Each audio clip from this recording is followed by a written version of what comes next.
Alright, good morning. If you don't know who I am, my name is William Adams. I'm doing personal development.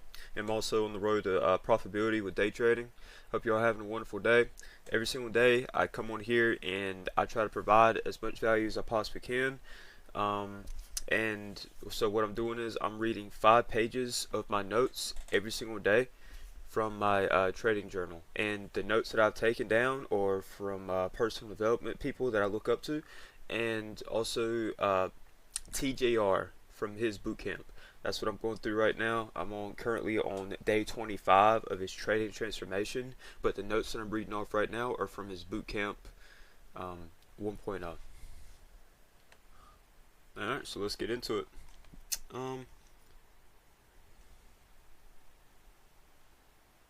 You should not trade red folder news days because the market is unpredictable whenever there's news. You should think about reasons not to trade instead of to trade. If you think about reasons to trade, you will most likely end up taking a trade or taking a bad trade that you should not take. If you think of reasons why you should not trade, you'll most likely think your probability or increase your probability, because if you think of reasons not to trade all the time and then eventually you find a reason or find a trade that's like, man, like there's no reason not to take this trade, I'd be stupid to not take it. Those are the trades that you should be taking. Think about, okay, good reason or good for the US dollar means bad for anything against it. So it's kind of difficult for me to explain that because I don't really understand that, but in each pair there's like G or U or yeah UJ, so USD versus JPY. Think about reasons not to trade or good for the USD means for anything against it. So it's hard for me to explain that. So I'm just going to the next thing. I'm trying to explain everything that I say just so I can get a better understanding of myself and I can help y'all out as well. But anything that's going against the US dollar, if there's something good like a good news day, then that means the opposite side of the pair is going to be going down. You cannot trade news because the market will be unpredictable. If the USD is going up and another side of the pair is against it, the pair will go down. So I guess that explains what I was trying to get at with the pairs. The pair will fall if it's going against the USD when it's going up. If we get good news for what's first, G, which is in this example, for these examples that I'm about to read off, for this one, the first one in the pair is GBP, okay, slash USD. Okay, so if we get bad news for GBP slash USD, this means up, that the market's going to be going up. If we get good news for what's second, this means going down. If we get bad news for what's first in the pair, which is GBP, then it's going down. This is only to help you understand what might happen on the news days.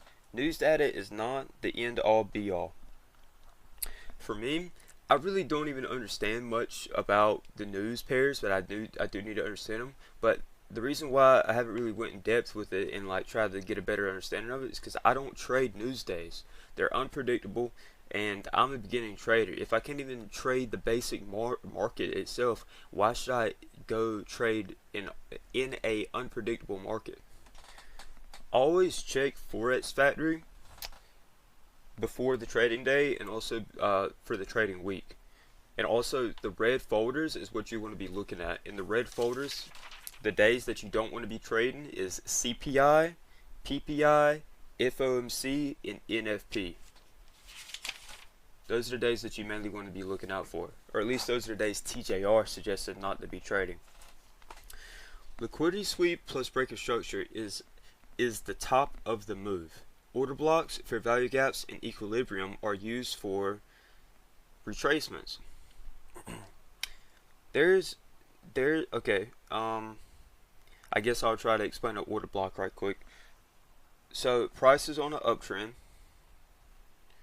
Okay, so this is the recent high where my thumb's at, and this is no, this is the recent high where my index finger's at, and this is the recent low where my thumb's at. And then price ends up having it comes from here and has a break of structure.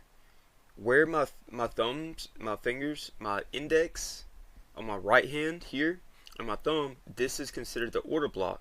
So whenever price comes back into this area, orders will be filled here and then continue back down. So you want to wait. There's two break of structures. You want to wait for the break of structure. You want to wait for the break of structure here, when it passes by this low, and you want to wait for another break of structure here, whenever price fills more orders here, and then continues back down. There's only order block. There's only one order block in a whole trend. Order blocks form off of liquidity sweeps. And what a liquidity sweep is whenever price is going higher high, higher low. Well, the market will have previous highs and also previous lows here, but the market can be over here doing whatever it wants, right? So there's a low here and a high here. No, a low here and a high here. So whenever price is over here doing whatever it wants, it can come here, right, to grab liquidity. And what liquidity is orders where people have put their stop losses, and price is just coming to stop them out, and it's putting money in the market. And there's not just one person that has an order above a high. There's hundreds and thousands of people that have stop losses everywhere. So the market is constantly moving where the money is at.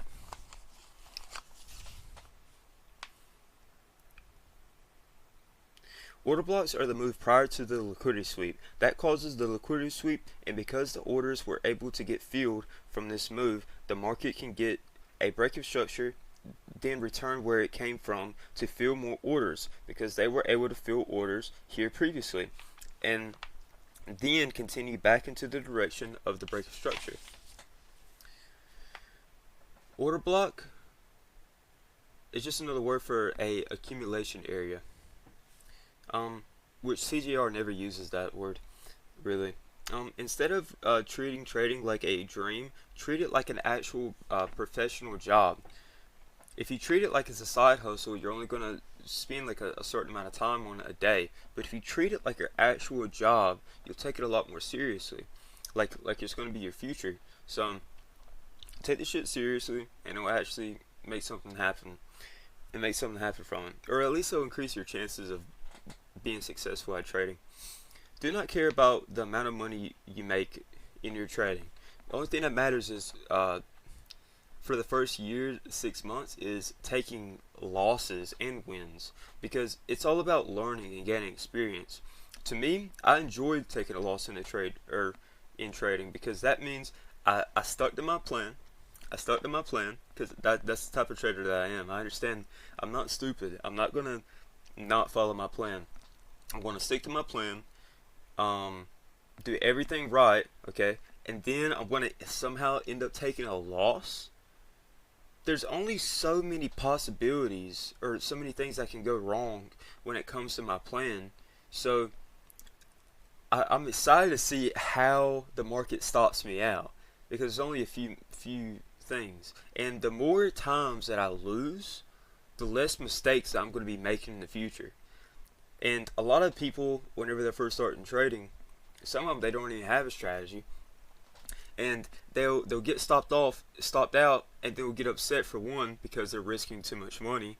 I have good risk management, so I'm only taking a trade or risking what I'm willing to lose. So I'm completely fine with losing, and also it's a learning experience. So I'm actually gaining no matter what. I'm also improving at the exact same time. Don't get emotional in trading. You should never get emotional. There's no reason to. Why get upset? And if you get upset, you're doing something wrong. Paying for experience is cheap. because I'm only losing $2 to $10 every single trade. Because why should I be risking more than that if I understand that I'm not a profitable trader yet? You should have the mentality of 1% better every single day. But some motherfuckers are out here 10% better every day, 15% better every day, 20%. You get it. You get it. And they're just accelerating so much faster than a normal man. Write down mistakes to make sure that they never happen again. Make sure you make them as a rule. When a lower time frame shows a break of structure, check a higher time frame to see if there actually was a break of structure. Higher time frame holds higher power. So on a lower time frame, you might see a break of structure, but on the higher time frame, it's just a retracement. So that's why I don't really like scaling down to the 1 minute time frame. I usually like looking for a break of structure on the 5 or 15 minute, just to make sure the market's actually going in the direction that I want it to. Use fair value gaps, break of structure, and liquidity sweeps, and everything else, or every other confluence to give you information to get a good daily bias in the market. But now, with my strategy that TGR gives you in the trading transformation, to get daily bias, it's just based off of the 4-hour trend. The 4-hour trend. Order blocks, to my understanding, is the area between the last high and low before a break of structure. The market will come back into this area to fill orders again and then continue back to the direction of the break of structure. So if price is on a uptrend, okay, and price has a break of structure, what was the leg up that caused the move down? What was the leg up that caused the move down? So it would be here. It would be this move, right? Because price grabbed liquidity, or orders were filled here. That's what caused the move down. And what I mean by orders filled is the big market, the market movers, and the banks, the big money, okay? They send these massive orders, right?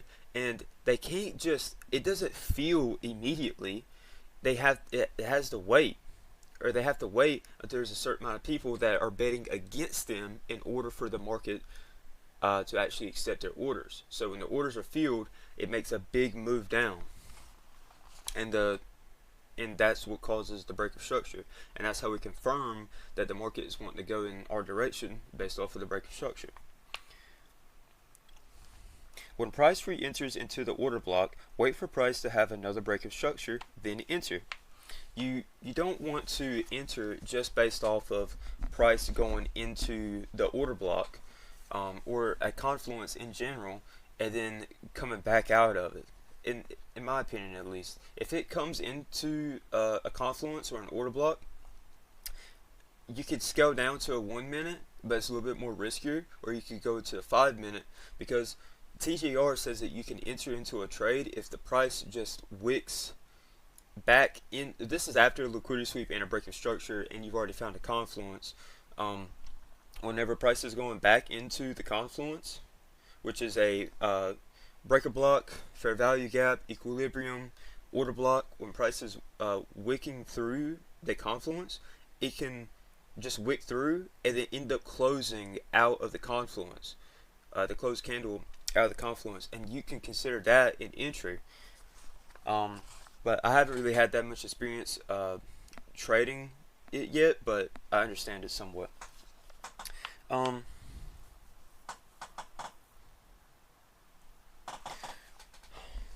that's about it for the notes part of this video.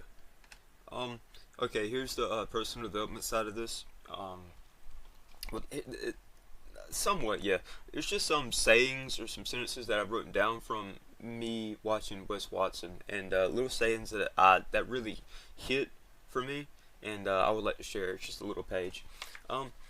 Role models are the ones that enact change, because people that you look up to that aren't really like trying to help you or anything, you just people that you see naturally, that you respect, you're gonna want to be like them. Wes Watson is in flow state when he is just gifting everything that has worked for him. And that's what I'm trying to do. And I think I'm in a pretty good flow state right now. I'm enjoying what I'm doing because, like, I might not have any viewers right now. If you look on my YouTube channel, I only have 2 subscribers. I'm not. Some of my videos that I have posted, this is day 6, have 0 views still. But I'm enjoying what I'm doing because I'm building a skill. I'm building the skill of teaching. And this is just the beginning. Whenever I'm at day 100 or day 365 or day 1000 of teaching, dude, it's going to be a skill that's mastered. Another thing that I don't even have written down on here is take pride in the consistency more than the results. And that hit way more than anything that I have written on this page right here, because consistency should be above everything, bro. It should be above all of it because that's what matters the most. Longevity.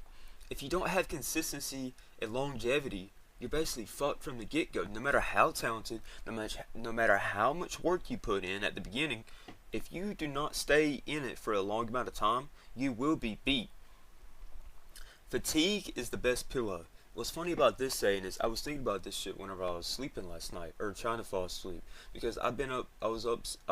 By the way, I did wake up at 6:17 today. I've had a pretty good day. Today's 8:13 right now. I woke up. No, I felt. Yeah, I woke up at 6:17 yesterday. I got a workout in. I weed eated. I did my to-do list. I accomplished everything that I needed to do for that day.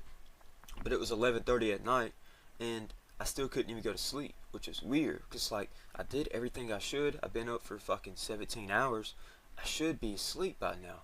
It's weird because fatigue is the best pillow, but I did a lot that day. It was so weird. What you feel what the world is withholding from you is what you are withholding from the world.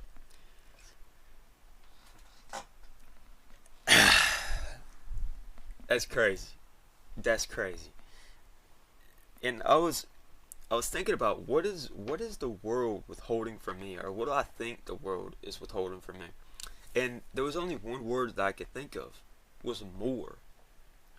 Was more. I feel like the world is withholding so much more from me, and that's what I feel like I'm withholding from the world. More. I've got so much more to give. I have so much more to give. Oh yeah, it's kind of funny. My dog's in the background. That's great. Fuck chasing success. Seek to be valuable, and then success will chase you. I think that's fantastic. As right there, I feel like there's nothing to really say about that. Here's something that John Mark Stevenson said. Discomfort should be your green light. I love that because a lot of people, they'll give up right when it doesn't feel comfortable, or you go to the gym, you don't feel like this, your muscles are burning too hard. That is the point where its growth is made. That is the point where you start to grow. That is whenever you should start counting your reps, not stopping. You motherfuckers are pussies. What is hard? What is hard is almost all the time what is right. If you do the thing that is easy all the time, then life is going to be hard. But if you do the thing that is hard all the time, life is going to be easy. I know we just had like a 10-minute, I don't even know how long this video is going to be, but I know we just had whatever. I want to talk a little bit about trading. I enjoy trading. I love it. I want to improve upon it. I understand that this is a longevity game, and I'm understanding that more and more every single day. I'm not worried about this trading week. I'm not worried about this at all. I'm enjoying the process. I'm enjoying the brokey days. I'm just trying to enjoy life and live in the present as much as I can and be grateful for today. I understand what the future is. I see it clear as day. I have a vision. I read my goal sheet every single day, multiple times a day. Accomplish all of my goals or tiny goals that in habits every single day to get me in a line with the human that I want to be in the future. So yeah, I'm enjoying the process. I want to focus more on trading for this. I haven't right now. I'm on day I think 27. I was wrong when I said day 25. I'm on day 27 of TJR's trading transformation. I guess you can call it boot camp, but I'm enjoying that. I'm learning a lot from it, and the boot camp 1.0 and 2.0. It gave you. I feel like it gave you a really good foundation for the trading transformation. And I'm very happy that I did watch the 1.0 and the 2.0 before I went into the trading transformation. But it's like a master class of the boot camps itself. And plus, TGR has built up the skill of teaching others, so he's basically mastered it. And plus, he made his own mentorship between Bootcamp 2.0 and the trading transformation. So he's actually giving value of the mentorship, like what he teaches his students in the mentorship. He teaches in the trading transformation, which is pretty cool. I don't know if he teaches all of it, but he gives a fuck ton of value. And I'm liking the strategy that he's giving out right now as well. And the funny thing is, I used to always think TGR was a clown. Like I always thought that he was a scammer, which is funny. But I never actually gave him a chance until I looked up a video on liquidity sweeps, and he was the first guy that popped up, and then I watched him, and bro, my mind was blown. Like I had no clue what liquidity sweeps even were, and I've been looking at the markets for 6 months now. I think that's crazy. I understood liquidity was like whenever I would be entering on an uptrend, and I would have my stop loss below a low here, and then price would just wick through my stop loss and then continue back up. That's liquidity, but that was the only understanding that I had. But this uptrend here, it was just going to this high. It was just going to this high to stop them out, and because there was hella money up there. So I never even thought about that and how important liquidity actually was. So he blew my mind, and I was like, bro, I watched one video of this motherfucker, and he just blew my mind, gave me all this value. And this was whenever he first started making videos. That was like one of his first 20, 30 videos. So now he's got over 1,000. So it's like, bro, if this guy was that talented a year and a half ago, bro, I gotta give him a shot. And I do not regret watching his boot camp and learning his strategy.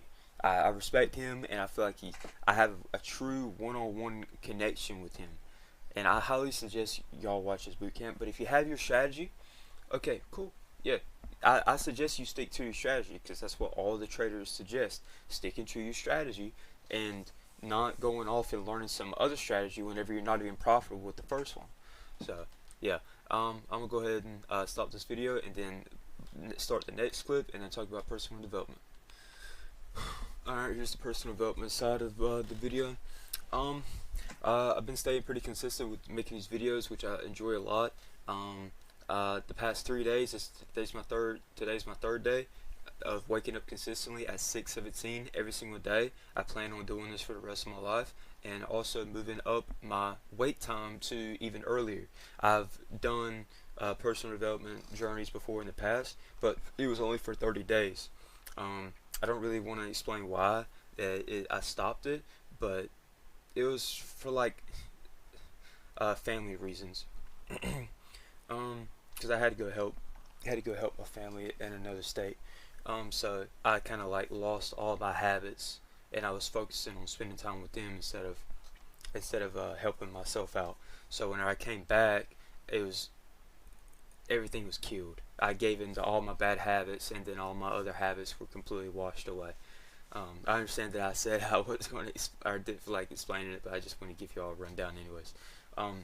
But yeah, personal development, 6:17 every single morning, and the thing that has made me be able to stay awake in the morning is going to go take a cold shower. Literally first thing. I wake up, turn my alarm clock off. I am extremely not. Yeah, I am extremely negative. Whenever I first wake up, I look at the bed, I look at the alarm clock, and I'm like, bro, it's so early. I'm sleepy. All I want to do is get back into bed. But that's what pussies do. Grown men fucking stay up and they level up. So I get out of bed, turn my alarm clock off, and I immediately go into the shower, track my weight. No, I go piss, track my weight, and then I hop in a cold shower, a straight cold shower, turn the cold water on, and then I just hop in there, and then it immediately wakes me up. And then after that, I turn the warm water on. I actually take a shower, wash myself, and then I turn the cold water back on for a good 30 seconds. So yeah, I'm enjoying this. I've been totally different. Whenever I do personal development, I totally changed, dude. I changed so much with the mental. It's like, how can I serve others? That's one thing that Wes Watson preaches a lot. Is how can build or make the man, make a valuable man. It's something along the lines of this: make a valuable man and give that man to the world. It's like, how can I serve others the best I possibly can? So that's what I'm trying to do as best I can, even though I have no value to give. But if I practice giving the amount of value that I have right now, then in the future, then it's going to be nothing. Or it's going to be a lot easier in the future, and plus I'll have a lot more value to give. And I'm enjoying documenting the journey right now, because one day, whenever I have money, I don't even care about the subscribers or viewers. I just care about showing people where I came from. That's all I care about, and documenting it, because that means more than anything. And also providing value, as much value as I can. So yeah, I'm enjoying the journey, and I kind of hate that I'm running out of things to say, but it is what it is. But I'll have plenty other days to talk about stuff. So yep, take pride in the consistency more than the results. Y'all have a beautiful day. Thanks for watching.